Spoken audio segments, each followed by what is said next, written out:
So in addition to Supervisor Walkinshaw, we have Marcia Pape on his staff, who is who works with us very closely in all of our stormwater projects. We have Beth Ionetta from the Park Authority, and we also have Ram Gamir, who's on our staff in Public Works, who is the construction manager for the project. So we have a number of public staff members that are here. Oh, and Sam Hudson, who is the Park Authority's planning branch chief. So we have a number of folks here to participate, and you can maybe are here also to answer questions when we get to that phase. So I'll turn it back over to Megan. Thank you, Megan. Thanks, Charles. We also have Kristen from Meadville Land Services, who will be our contractor on this project. So definitely, if you have any questions, if we don't have the people in the room tonight to answer you, we will get back to you shortly. So here we go.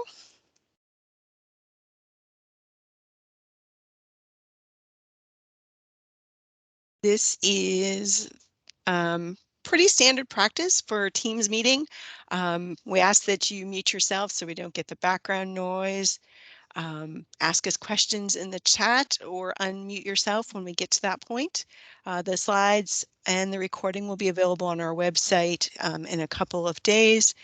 And then we can certainly interrupt the presentation, but we'll also hang around for questions and answers at the end. Okay. So again, this is the Rabbits Branch at Collingham Drive Stream Restoration Project. This is our Pardon Our Dust meeting. This is the final public meeting as we go into the construction phase.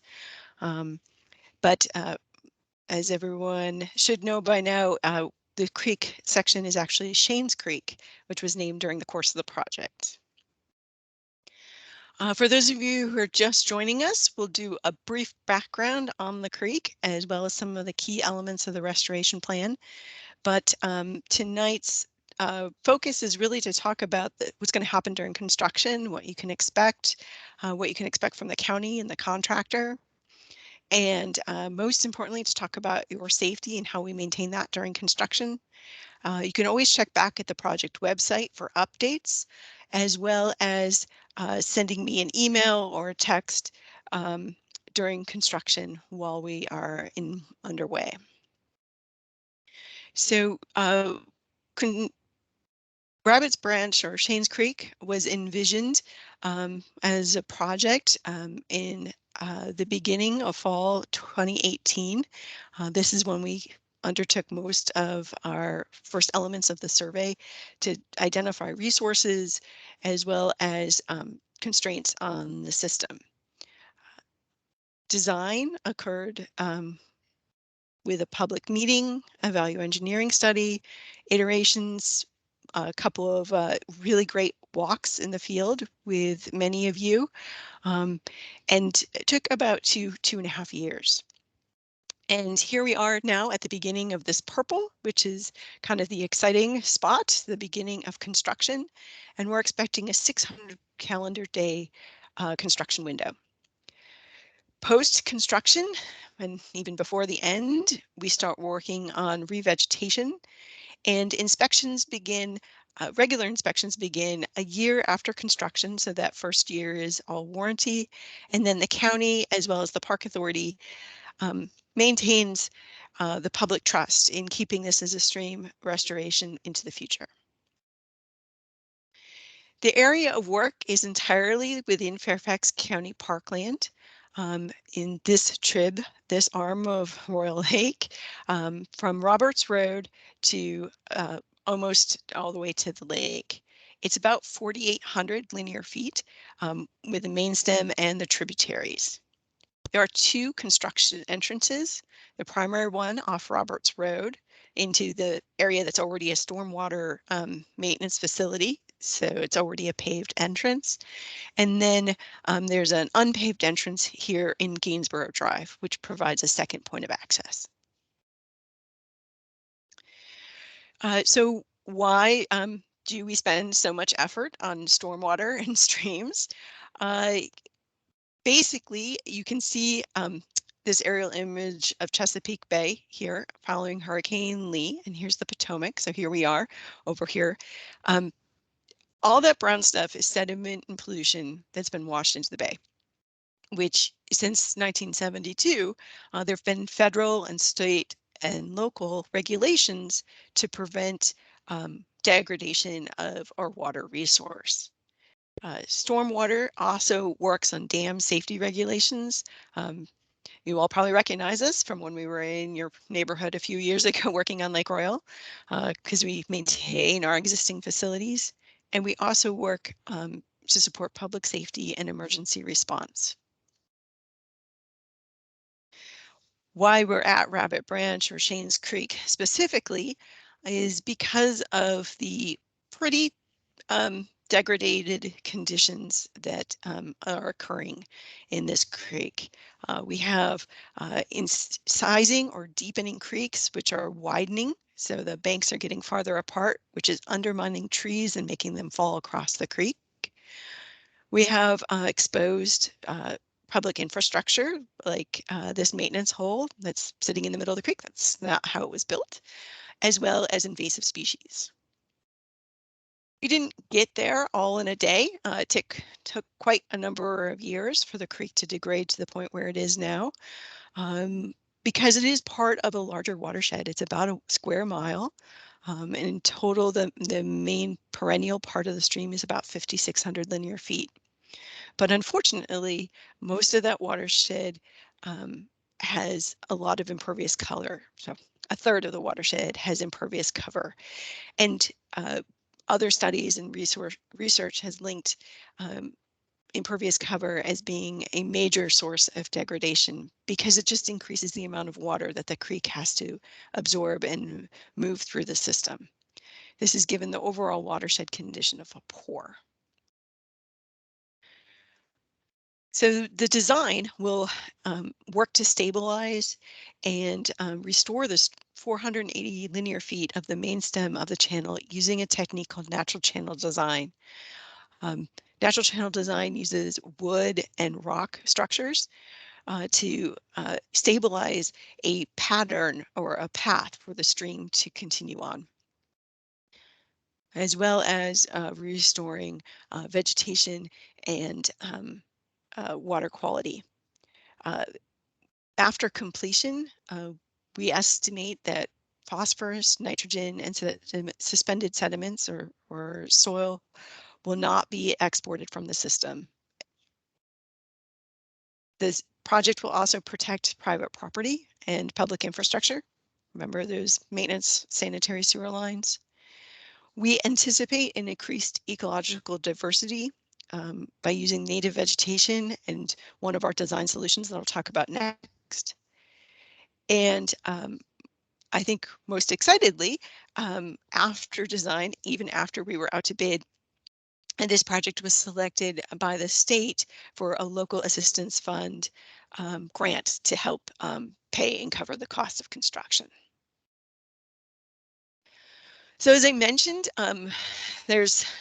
it's a 4,800 linear foot stream. There's a lot in the design, and we can definitely have conversations about that, but I really wanted to focus on this one really cool feature that we're able to incorporate in this plan. Right now, there's a 54-inch main. This is a storm sewer that runs off the neighborhood adjacent to Shanes Creek, and there is no stormwater control in that neighborhood. You know, your neighborhood was built kind of before stormwater controls. And so what we'll do is we will create a series of wetland features and pools along with the stable creek, which will help treat the water quality of the water coming in and increase habitat. Some of the design team members were kind enough to walk us through. There's a lot of spring peepers and bluebirds and box turtles and all sorts of woodland critters that live in this area. And so we looked at using what is a constraint, all this untreated stormwater runoff, as an opportunity to enhance the wildlife and ecological condition of the Stream Valley Park. The construction schedule, as I mentioned, was about or is 600 calendar days. And on top of that, there will be a construction and vegetation warranty. Right now, we're here in month 1. The notice to proceed was issued last week, March 21st. So we're technically in construction right now. And our first field meeting is next week, where we will start to observe the limits of disturbance and start working through our code enforcement in setting up erosion control and fencing. As I said, our contractor on the project is Meadville Land Services. They have agreed to the 600 calendar day work, which means that will probably end in the November 2023. During construction, we will be required to move large quantities of rock, soil, and the tree limbs, and we use large construction equipment to do so. Track trucks, excavators.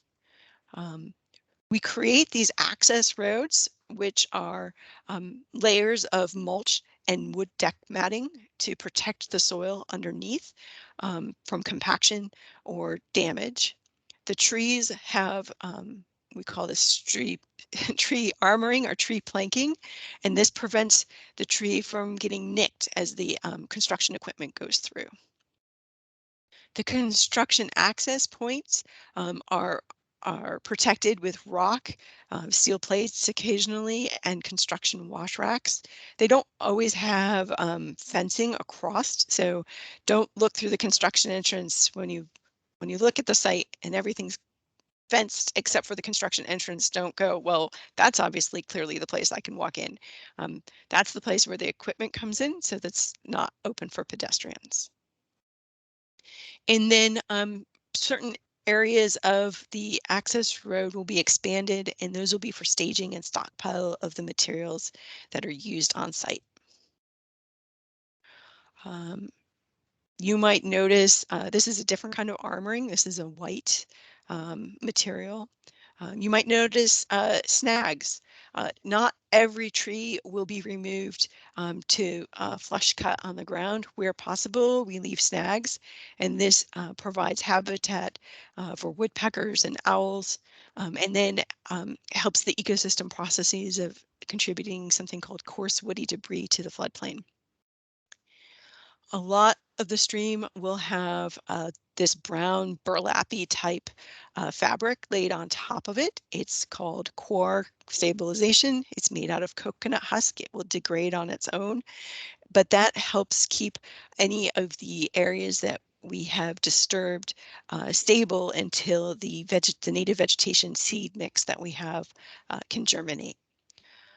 This is a pump around, so when we have streams with water in them, we can't necessarily construct the stream in a stable way. We can't place the rock or the wood where we need to, so we'll have to dry out the stream and move the water downstream while we're working in an individual section. Various structures are used in the stream, step pools, cross veins, which are rocks across the creek. Step pools look very similar, except they're in series. And then even the creek bed itself, we call it reinforced bed mix, but it's a engineered mixture of different size rocks, from sand to bigger cobbles that help dissipate the energy and force that come from having water running across the surface. In this project, we have a lot of structures are made out of wood. And so we have structures in the stream that protect the grade and the edges of the stream. But we also have structures that are there solely to promote habitat value, usually for fish, or they trap leaves, which help the macrobenthics, or the little critters that the fish eat. Um, for successful project, the revegetation component is a critical piece. We have native seed mix, which gets applied whenever there's land disturbance. And then closer to the end of the project or at the appropriate planting window, we will be establishing native trees and shrubs. Um, the plant palette or the species that we use have been selected specifically for Shanes Creek based on vegetation inventories that we have completed in Shanes Creek. So we know which species are supposed to be there, and those are the ones that will be returning. We have some different strategies. There's different densities, so it won't look like a tree plantation or a Christmas tree farm when we're done. It will be there will be areas where it's less dense and areas that it's more dense, typical of a forest. As I said, we'll have a 1-year warranty with Meadville, and then the Park Authority and Stormwater Planning continue to monitor and manage the forest as it recovers. And there's also an extensive non-native and invasive plant management plan that establishes an area that's clear of invasive plants during restoration. And then we continue to monitor for vegetative cover, making sure that there's no areas that are left without native cover. On site, primarily, it will be our Meadville contractor and our construction inspector from WSSI. WSSI is the company that helped us design the project, so Wetland Studies and Solution. And Susie is on the phone tonight or on the Teams meeting tonight if you have any questions about the design. But in addition, you will have inspectors from land development. So anytime anybody in the county, whether it's the county or a private entity disturbs land, the code enforcement officers will join us. And we also have inspectors from our construction division. So you might see project managers, superintendents, subcontractors. WSSI Wetland Studies will be our construction oversight as well as our design engineer. And then with Fairfax County, you'll have our inspectors, our code enforcers, our construction manager, who's Ram, and myself will also be on site, though not every day. Meadville is required to comply with all Fairfax County's construction's contract and safety resolutions. We expect that work will occur within the noise compliance hours. Typically for Meadville, it will be Monday through Thursday, 7 to 9 p.m. But there's always weather and issues, so you can expect a 40-hour work week within that window of Monday through Friday from 7 to 9 p.m. Occasional hours may occur on Saturday or Sunday or during a federal holiday, but these will usually be planned well ahead of time. And then we do expect that there will be trail closures in this area for the safety of both the public and the construction.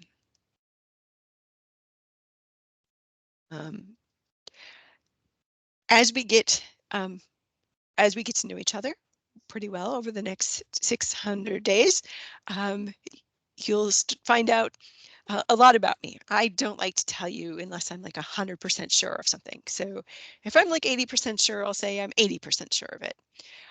But things that I can't do are tell you when we're going to be done with any particular tributary, or maybe more importantly, behind your house. I can't tell Meadville how fast to work or how slow to work. They are the experts in construction work, and they will let us know when they're about to start a new task or complete a past one.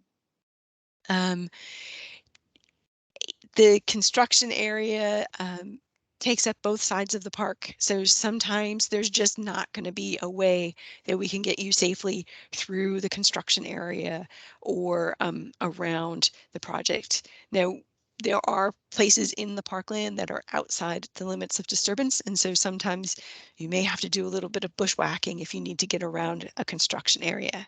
Our areas will always be delineated with fencing. So just pay attention to where the fencing is and stay on the outside edge of it. We tend not to work outside of the limits of disturbance. There are a few things that we can do, including invasive plant control, but you won't see the heavy equipment outside the limits of disturbance. And if there does become a situation where there is a hazard tree, we do have permission to go outside and remove it so that it doesn't fall on any adjacent properties or our workers. We do coordinate with a contractor for project scheduling. So I'll usually have like a 2-week plan for what's going to happen next. And we can head off any major discord in anything that might be well planned ahead of time. And I will keep residents informed of the progress and the scheduling. I have a mailing list, and so at the end of this meeting, if you want to email me to make sure that your name gets added to that mailing list, I can give you regular updates about the progress of the construction. The website will also be updated periodically, but not as frequently as the mailing list. And finally, your safety, the workers' safety during the project, the safety of the stream is our priority. And so we do ask that you respect our fences, that they're not excellent places to let your dogs run because they're fenced in. And just be aware of where those construction limits are and where our team are working, and please keep yourself a safe distance away from those areas. So during construction, you are welcome to email me at any time. Again, I'm Megan Fellows at fairfaxcounty.gov, but my questions that I know the answers to are mostly about the design, and I will get progress updates.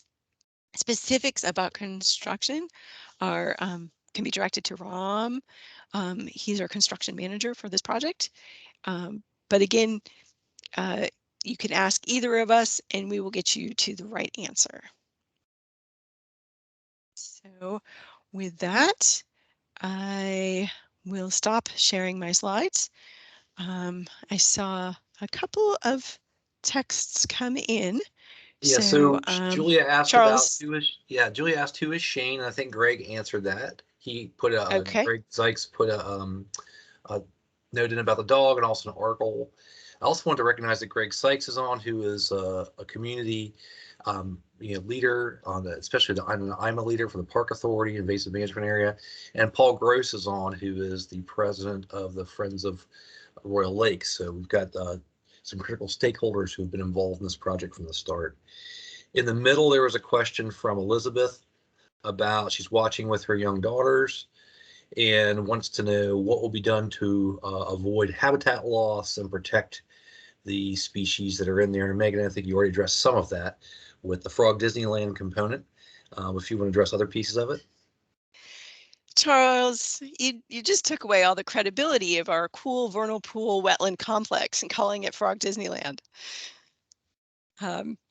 Yeah, there are so many elements of this project that we're really paying attention to, where the wildlife has been seen and documented, and where we had opportunities, where we have tree saves, where we have removals.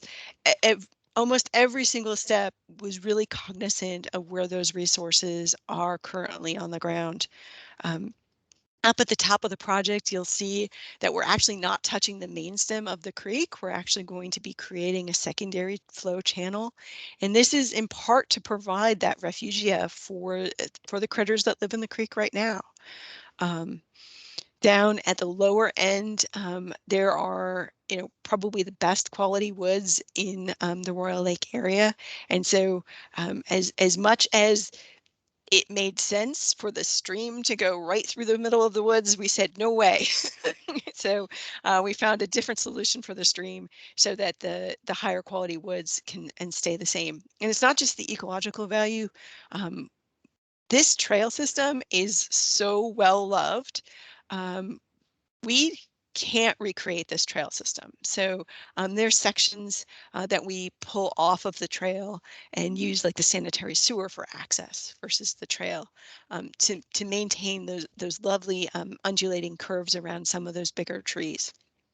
So Elizabeth, hopefully I was able to answer your questions. And if you have specific details, I don't want to bore everybody with all the different ways that we are working on the ecology of this project, because there's a lot to go on. Did anybody else, Kristen or Ram or the Park Authority, did you want to add any comments?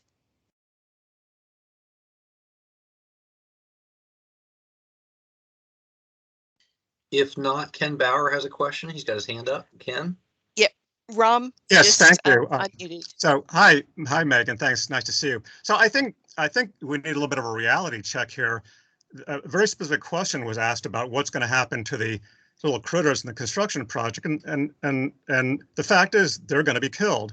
A frog or a toad or a snake or a box turtle is not going to be able to outrun this construction equipment. So let's, we need to tell the residents what is going to happen. The other thing is, I will point out that there's a reason why this project is only being warranted for 1 year. I've seen many stream restoration projects around the region, and a lot of them get blown out by future storms, and that is because the stormwater is not being controlled before it enters the stream valley. So my question is, why does the company think that this project is going to end up any better than any other project without controlling the upland stormwater? And kind of the parallel question is, why isn't the problem being addressed at its source, which is keeping the stormwater out of the stream to begin with? And I will just offer to the supervisor and I'll contact you later.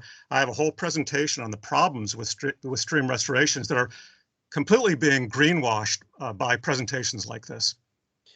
Hey, Ken, I'll chime in real quickly. This is Charles Smith. First, of the 51 stream restorations we've completed, we've only had 2 that have had follow-up maintenance. So the statement that they've blown out does not apply to our stream restoration projects. They've actually been very successful. I do agree that there are impacts from construction. With this project, we used a functions-based analysis, and we created a resource map that mapped the high-quality resources and also the degraded resources in order to target impacts. As Megan said, we're avoiding the upstream reach because it not only has positive channel features, so we're actually creating a secondary flow channel to preserve that channel in its entirety and leave it alone, but it also preserves high-quality vegetation. And there are several other segments to the corridor where there's high-quality vegetation we've avoided.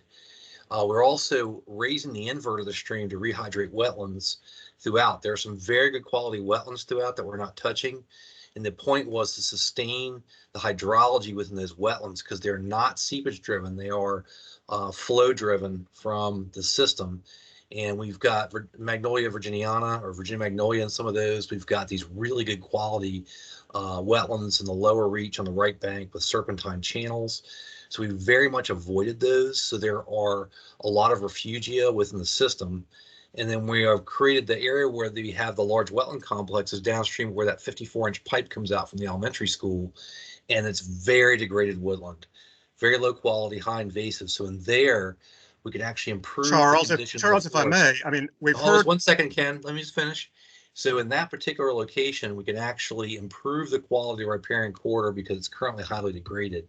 So there's a number of things in this project, and I appreciate that there are issues with stream restorations at times and in general, but we've done a lot on this project to try to improve how we looked at the approach and how we've designed it to minimize impacts and maximize the outcomes in the long term. Sorry to interrupt, but the question still remains: is why isn't the problem being addressed at its source? And the problem is the stormwater coming off the impervious surfaces from the developed areas. And James, just before, real quick, I'm just going to say that, and I'll defer to you after this, but Ken, that's a great question, and we have worked at this issue a lot. And the bottom line is the county does not control. It's almost all private land on the uplands, and we don't control that land. If we were to try to control that, it would take decades and require tremendous land acquisition of private land in order to try to capture that water and control it. I'll defer to James then for the rest of that response. Yeah, just 2 points I make, and I agree wholeheartedly with that point. I mean, that would be the ideal way to address this issue. A lot of times, as Charles noted, we're dealing with built out areas of the county that are private land. A lot of our neighborhoods were built at a time before there were any stormwater requirements. The good news for this particular area is we do have two pretty significant things moving forward that are going to be an improvement. So one, just to the east of this stretch of Rabbit Branch at the Northern Virginia Training Center property. I'm sure most folks are probably familiar with that. When that was built by the Commonwealth of Virginia, there is not a single stormwater management facility on that site. It was entirely impervious surface. The new facility that's being built there by Erickson is required to install stormwater management on site. So it's going to be a significant improvement from a stormwater perspective. Similarly, this is a bit longer term, but just to the north of this section of Robert Branch is the George Mason University Fairfax campus. And they're going through a master planning process right now where they're developing a future vision for the physical campus there. And I'm very happy to note that one of their priorities is creating a much more environmentally friendly campus that's more in alignment with the surrounding ecology. And they have some exciting concepts of how they like to do that. I definitely invite folks to take a look at their master plan concepts. They're posted on their website. I've shared them several times in my newsletter, but we have two big projects in the neighborhood of this stream that long term are going to do exactly what you suggested needs to happen, Ken, but we can't do it everywhere, unfortunately. And just so everyone knows, Ken is actually the Montgomery County Sierra Club representative. So he's no, I'm not. Not anymore. Okay. I never was. But he doesn't live in the neighborhood. So all of these points that we're making are really critical for understanding the discussion about stream restoration as a whole. Ken, if you could let the neighbors ask their questions, we can stay on and chat with you about the program a little bit, but I really want them to be able to know what they need to know for the construction, what to expect as we're moving forward. Thanks. Kristen. Just let Kristen put her, Kristen just put a message in to say they're really excited about the project. And I believe she dropped a contact in the chat. Just double check. Yeah, so if there's a tree that's fallen on Fairfax County property, and in this area, it is the Park Authority property. So we will definitely work with the Park Authority if we need to remove a tree. If it's within the limits of disturbance, that's something that the Park Authority wouldn't be working on, but if it's outside, it might be something that they would. So if you could put a pin on a Google map or give me a cross section or even a house number so that we can find it, that's super helpful.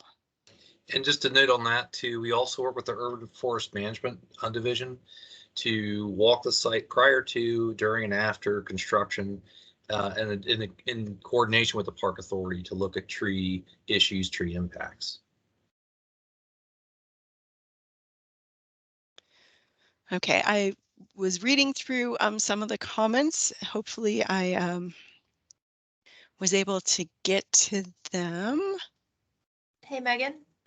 Mm-hmm. This is Beth Inetta from the Park Authority. I just put in the chat a link where you can add a request for tree removal on Park Authority land. So it's a online form you can fill out. And Beth, you want to talk any about the trails and how will the trails during and after? We've worked close with the Park Authority to look at trail issues in this project too. Sure, and as Megan had said, this project has been under design for quite a little while. I know that there was a lot of feedback from the community on the trail issues. Also, the former maintenance supervisor in the area was Ed Richardson. He provided a lot of feedback in terms of issues that Park Ops had in terms of the existing layout of the trail. So we worked closely with the design team to make sure we were able to take advantage of rerouting the trail where we could to make it a more sustainable feature for everyone, staying out of the wetlands and also staying out of the design that the project team was trying to achieve. And so I think we did a fairly good job of trying to make it a good trail in the future for everybody.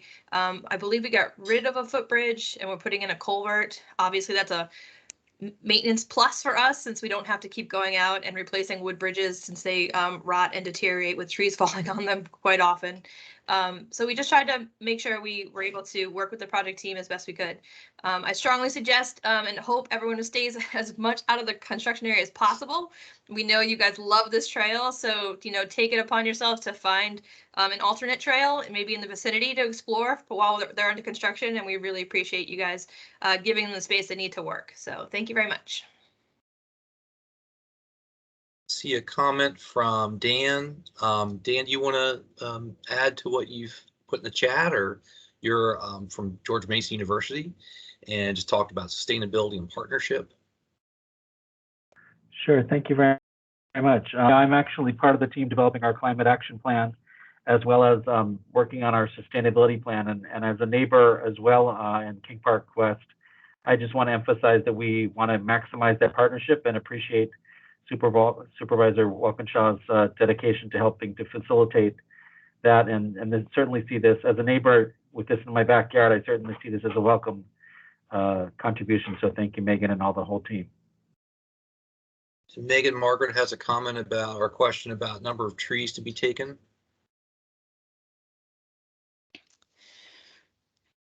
And that is one number I did not look up for tonight's preparation. I will have to get back to you, Margaret. It is a rather large number because it is a forested stream valley. Sometimes you look in stream restoration projects and they're out in the middle of an agricultural field. And I dream of the day where I don't have to take any trees to complete a project.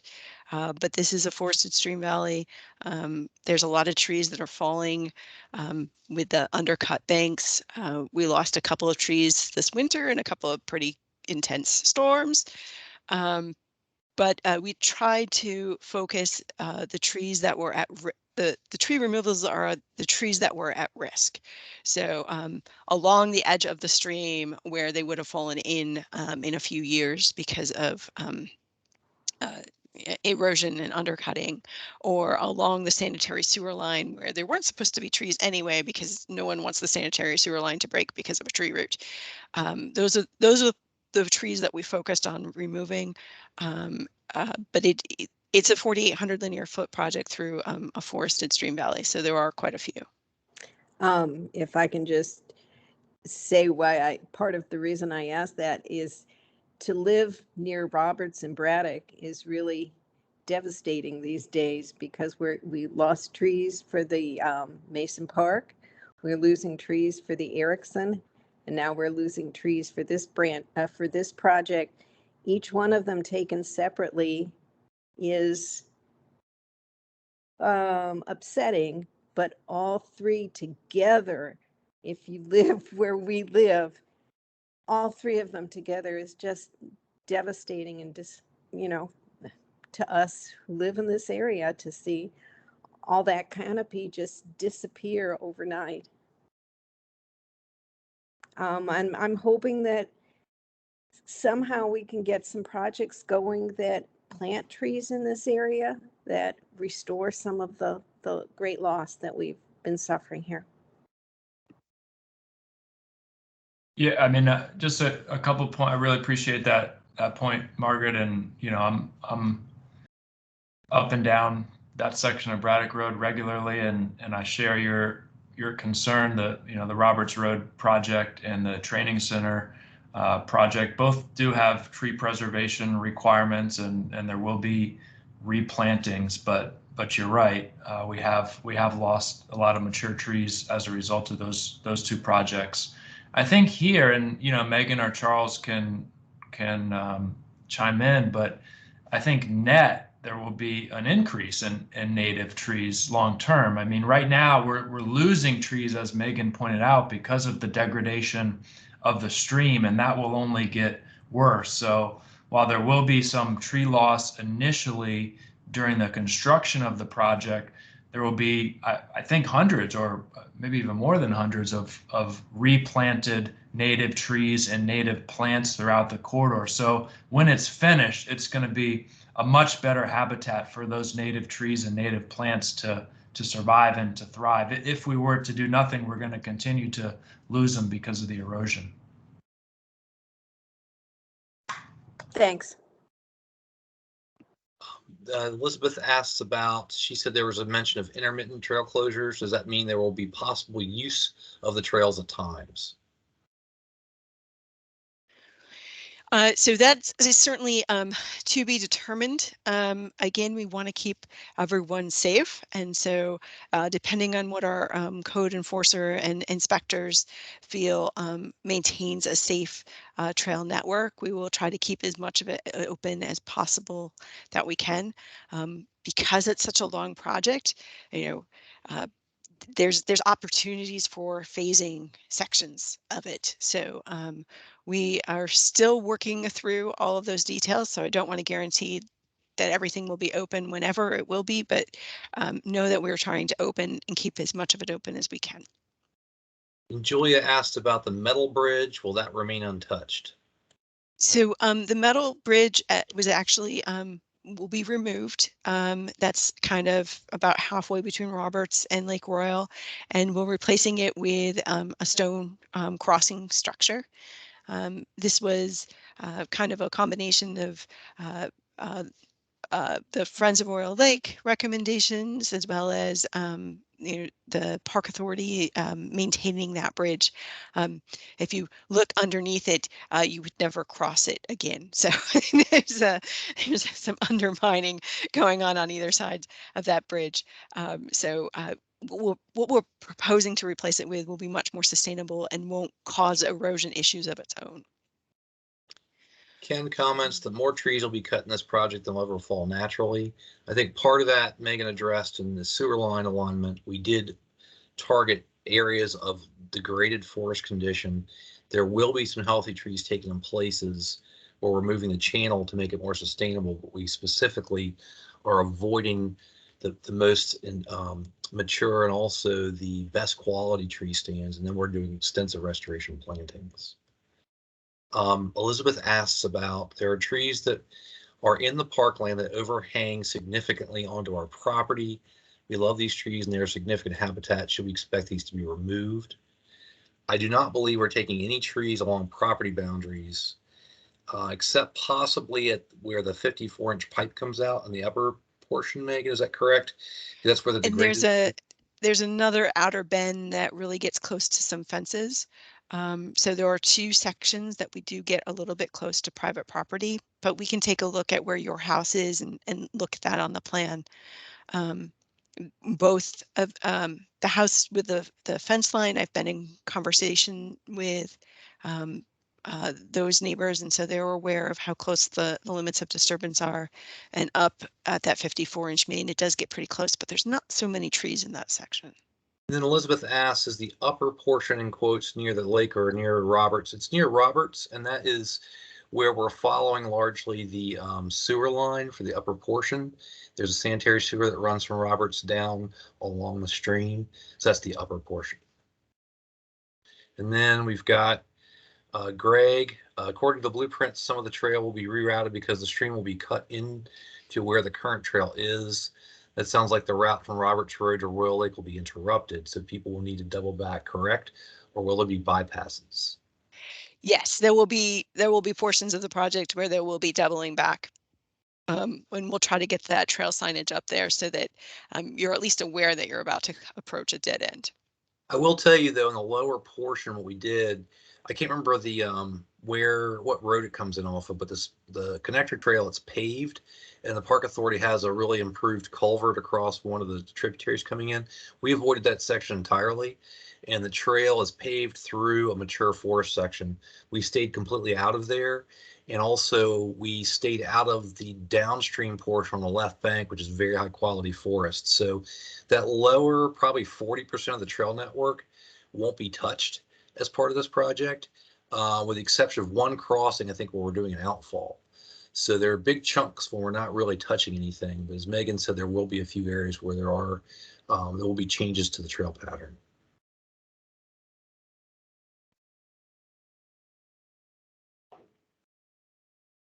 At this point, we've gone through the comments that are up. Does anybody have additional comments, or would they like to turn on their mic and pose a question or a comment?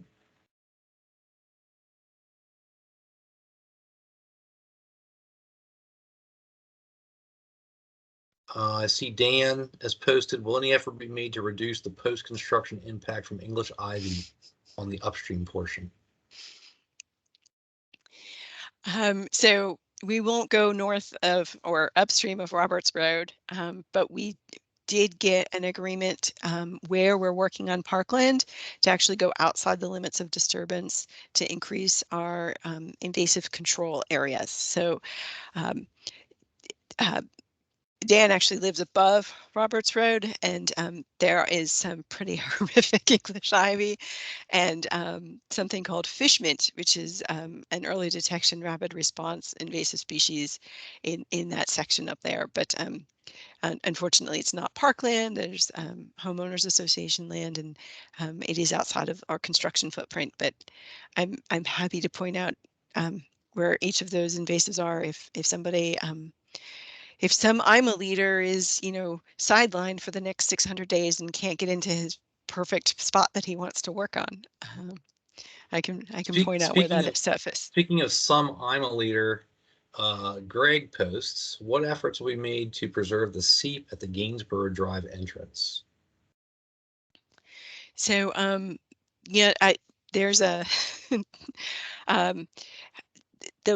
the tree protection matting, the access road, works to preserve that, the compaction of the soil. So the seep is coming from groundwater hydrology and surface flow, and there's a lot of different aspects that are going on to make the seep work.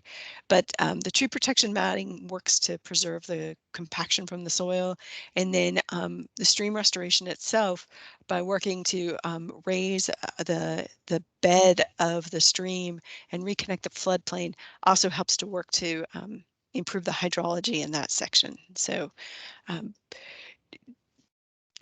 a lot of combination of factors are working together, because a lot of combination of factors make the seep happen. And I think the key is it will be preserved, Greg, and we'll definitely be happy to walk that with you ahead of, during, and after to ensure that we're maintaining that seepage flow, because that's a critical function in the system. Ken Bauer asked, and I'll respond to this one. Charles said that of 51 projects, only one required post-construction fix. How long were these projects monitored? So our early projects did not have a monitoring program in place. After 2014, we instituted a program where we monitor every year for the first 3 years. We also went back, and Megan was a significant part of this, and monitored all of the old projects to find out their condition. We now, even after the 3-year intensive monitoring and maintenance period, we are required to inspect all of our sites once every 5 years as a minimum, and that's by county code. That's by the Corps permit from the Corps of Engineers to ensure that it performs. It's also because of our requirement under our permit with the state to maintain any credits we gain from the project. So we monitor as a minimum. After that first 3-year period where we monitor every year, we monitor as a minimum once every 5 years to ensure that it's performing. I was actually out today at a 10-year project that is still performing. So we go out regularly to inspect our older projects. There's a question from Julia. What kind of background checks have we done on the construction workers? Just nervous because of people literally in our backyards. I will say this: Meadville has worked with us numerous times over the years. They are one of the best construction contractors we have worked with.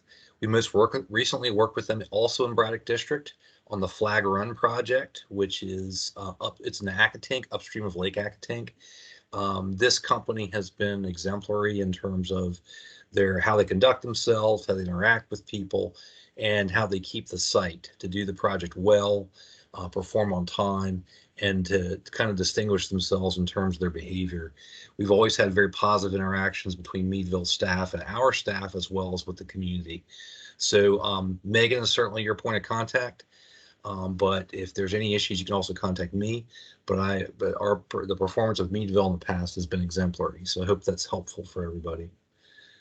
Frank, I think I'm sorry, go ahead. I think one neat thing about Meadville, and I think this helps to recognize what kind of company they are, is that this crew lives and works together. So they all know each other really well. And I think that creates a team cohesiveness, which they bring to the projects. Some of our other crews actually go back every night to their families, but this crew actually comes and they stay and they work here, and they're focused on us when they're here. So hopefully you'll find that you get 4 new cousins that you're sitting in your backyard with versus an us versus them mentality. They're used to working in neighborhoods, and they've got families just like we do. Frank Sorry, go asks, ahead. is the Gainsborough Drive construction entrance nearest Claridge or nearest the entrance to the Braddock Knights area? Oh, Greg answered, it's nearest Claridge. Sorry, thanks, Greg. And Frank acknowledged. Elizabeth, I noticed workers go through putting green flags down. Is this going to be construction paths? What kind of tree removal can we expect around those green flags? And I don't know what the green stands for. So our next meeting on site is April 4th. Generally, and if you've been watching the survey, we have flags of every color. Typically, as Greg points out, green is for sewers, and there is a sewer line running through the whole stream. And so it could be the green is for sewers, or it could be something that Meadville is using. But we will have lots more flagging before we are done and before we start putting the fencing up. And Elizabeth said, yes, I think there's sewer line on both sides. And what there's a trunk line that runs parallel to the stream. Now it switches sides of the stream periodically because the sewers run pretty straight and the stream meanders. So the stream goes back and forth across the sewer in places. However, there are also lateral lines that come in from the neighborhoods periodically, and they intersect with the manholes. So the sewer is kind of like a really bad Charlie Brown Christmas tree.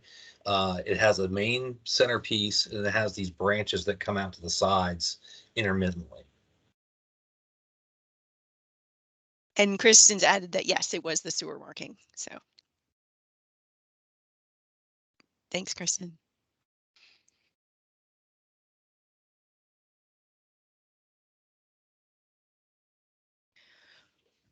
Paul, did you have anything you wanted to add?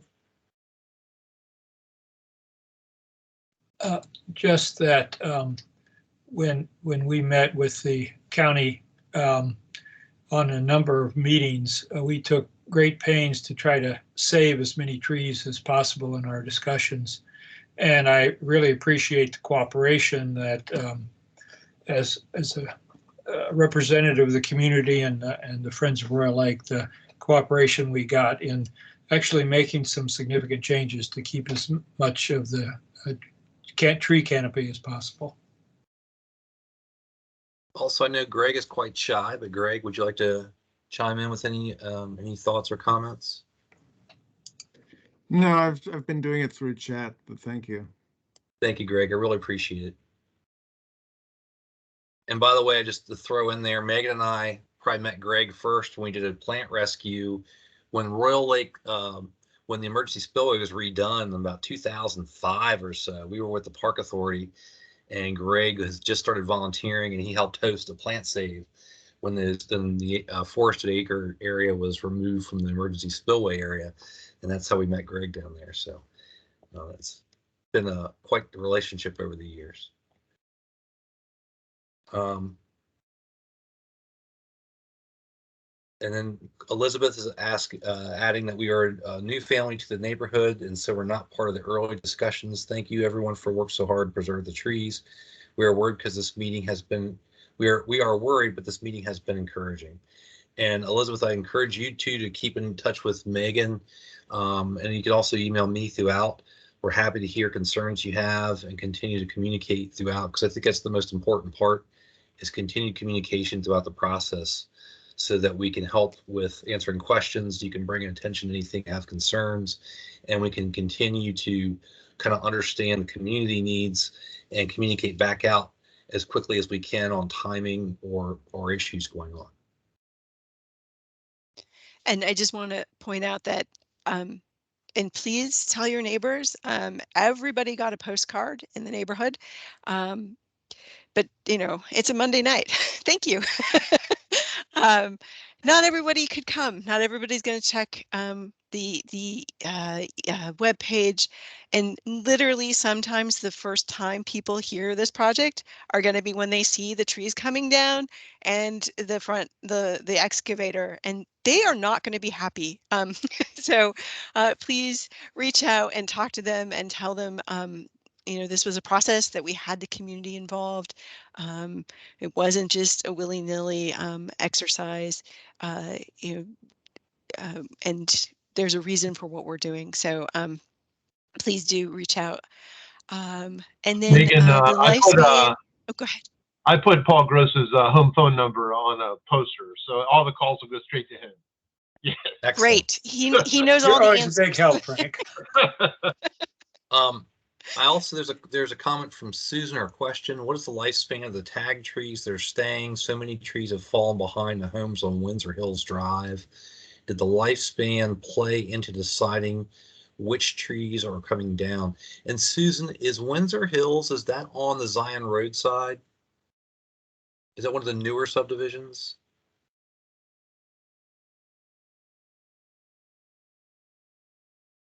I'm just curious because I worked when I was at the Park Authority when some of these newest subdivisions came in. There Yes, are a lot it of is. I can answer that. Okay, great. There's Yeah. a lot of younger trees on that particular side that were in poor condition, and there was poor forest quality on the Zion Road side of the corridor. And I don't know the answer. I would say that if they're tagged, if they're on the edge, they're likely not any way involved with construction, because we're not coming close to that boundary on the right side of the stream as you're going down towards Royal Lake. But if there's a question during construction, we can maybe specifically take a look. If you can give us an address, take a look in the field and see if there are any trees that we can highlight. As Megan said, we'll work closely with the Park Authority during construction too, if there are any tree issues. And you can also, as Beth and Sam put in the chat, there's also a place to reach out to the Park Authority directly for trees you have concern with on parkland. And the trees are tagged with the little aluminum numbers, and that doesn't mean that all of those are going to be removed or that all of those are going to be saved. It just means it's a tree. So it was part of our tree survey. And now, since it's been a couple of years, some of those tree tags have now started falling out. So, so just because a tree doesn't have a tag doesn't mean that it wasn't part of our survey. But as we get closer to actually boots on the ground, we'll start seeing flags around individual trees, and we'll take another look at them one more time before we actually remove anything, to make sure that it has to come out, and that anything that we aren't removing is still healthy enough to stay in place safely. And Susan, So, I noticed you noted it's no, not new, and that for the subdivision. I was kind of referring since about 2005. I think the most recent subdivisions went in around between 2005 2009, but we can certainly again take a look and follow up on any tree issues. That's correct. Sorry, that's correct. Our subdivision was built in 1985. Oh, okay. And we're on, so we have a cul-de-sac. So we're one of the older, I guess, considered older now, compared to Martin's Landing, which is Okay. newer. Okay. Are you closer to the lake? No, we're not. We're midway through, right near the crossing in the middle. Okay. We've had huge trees fall up the hill towards our neighborhood homes and then down. And quite a few are fallen in on other trees, which make, kind of traversing through that area a little concerning because so many trees are leaning on other trees.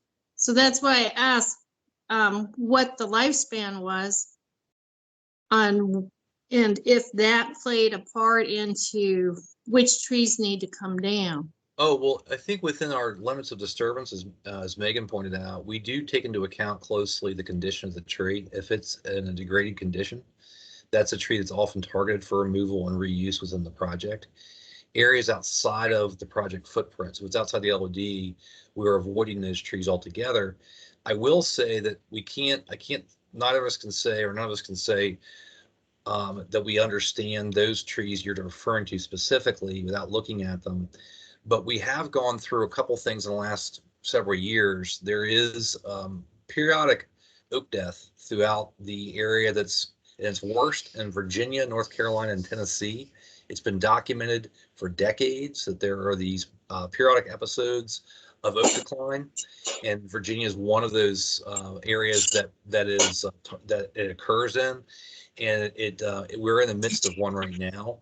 It may have been exacerbated in 2018, 2019 by the wettest year on record. We got about 80 inches of rain, followed by a drought, and the trees were incredibly stressed. So that regular cycle that's not fully understood may have been exacerbated by localized conditions. So there's a lot of components with tree death and mortality.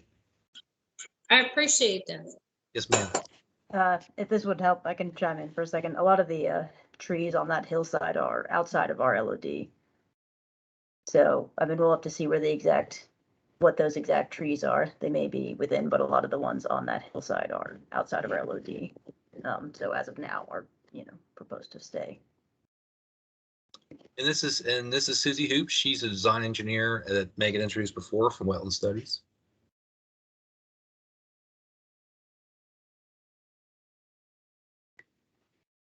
Thank you, Megan, for the great presentation. This is Ram Gimiri. I will be coordinating during the construction phase of the project. I will be the construction manager for the project. So me, Christine, Megan will be working on the project. So let us know if you have anything. We'll try to resolve that as soon as possible. We'll try to help you guys. Thank you.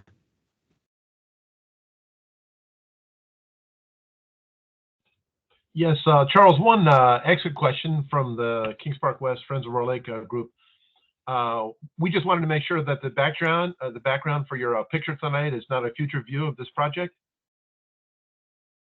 No, I didn't change my background. That's the Sonora Desert, but who knows what climate change will bring over time. Oh, Frank, oh, Frank, oh, Frank.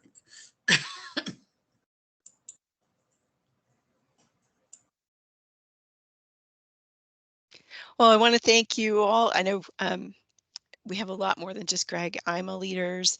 The design team has been tremendous and wonderful on this project.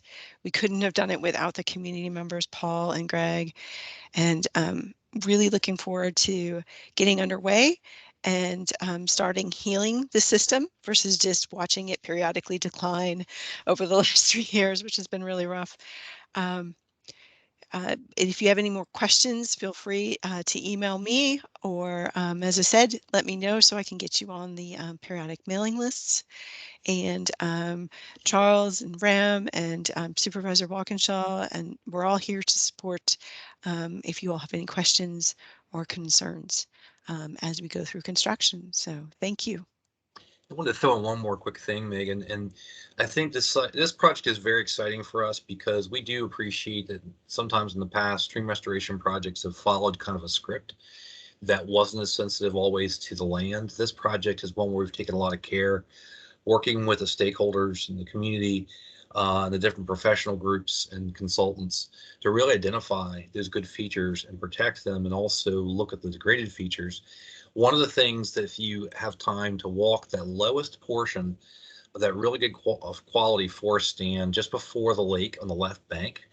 It's a really good quality forest. It's one of the, in our region, we just don't get good, good quality forests that often because a lot of them have been damaged by impacts over decades. This one's in really good quality, and one of the key indicators of this system was the old trees in that system have what are called buttressed root systems. So that when the water table's high, the roots have to breathe air, so they can't go too deep with the high water table, so they'll go flare. And on that lower forest stand, walk through it and look at those root systems. And one of the things we did was work with Susie to design the stream so that we're raising that stream invert and trying to rehydrate that zone back to closer to where it was when those trees were younger. And that was a really good indicator of what the potential of the system is. And there are existing remaining functional wetlands that we're going to be able to enhance as with part of that design. So that's, again, we were really excited to be here and to do this project with the community.